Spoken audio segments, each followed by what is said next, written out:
கடலின் நடுவே கப்பல் நின்று போனால் மேற்கொள்ள வேண்டிய நடவடிக்கைகள். முதல் கட்ட நடவடிக்கைகள். கப்பல் கேப்டன் உடனடியாக மேடே SOS அவசர சமிகையை அனுப்புவார். அருகிலுள்ள கப்பல்கள் மற்றும் கடலோர காவல்படையினருக்கு தொடர்பு கொள்வார். கப்பலின் துல்லியமான இருப்பிடத்தை GPS மூலம் பதிவு செய்வார். பாதுகாப்பு நடவடிக்கைகள். பயணிகளின் பாதுகாப்பிற்காக அவசரகால படகுகள் தயார் நிலையில் வைக்கப்படும்.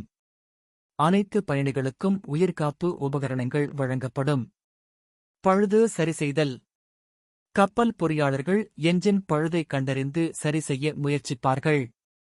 தேவையான உதிரி பாகங்கள் இருந்தால் பழுது நீக்கம் செய்யப்படும். மாற்று ஏற்பாடுகள். பழுதை சரி செய்ய முடியவில்லை எனில் மீட்புக் கப்பல் மூலம் பயணிகள் பாதுகாப்பாக அருகிலுள்ள துறைமுகத்திற்கு அழைத்து செல்லப்படுவார்கள். கப்பலை டக்போட் மூலம் இழுத்து துறைமுகத்திற்கு கொண்டு செல்லப்படும். துறைமுகத்தில் கப்பல் முழுமையாக சரி செய்யப்பட்டு பாதுகாப்பு சோதனைகள் மேற்கொள்ளப்பட்ட பின்னரே மீண்டும் பயன்பாட்டிற்கு அனுமதிக்கப்படும்.